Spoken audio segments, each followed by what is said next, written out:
Не панікуйте та не біжіть до крамниць по гречку та сірники. Такими словами до українського народу звернувся президент Володимир Зеленський. Він закликав зберігати спокій та критичний погляд на будь-яку неперевірену інформацію про нове можливе вторгнення російських окупантів. На його думку, держава-агресор навмисно сіє паніку та невпевненість у населенні, щоб послабити можливий опір та віднадити бізнес-інвесторів. Зеленський попросив зберігати гідність і гордість, щоб не підігравати агресивним намірам Москви. Водночас він запевнив, що влада тісно співпрацює з партнерами щодо дипломатичного вирішення ситуації та посилює військо.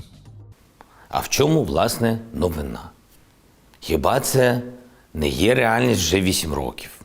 Хіба вторгнення почалось не у 2014 році?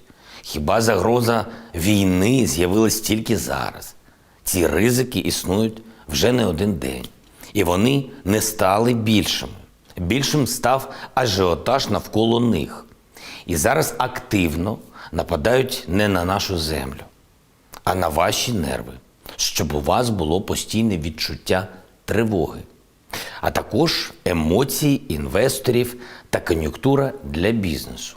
Послабити Україну, щоб примусити до поступок, створити такий фон, щоб наше «ні» звучало слабше.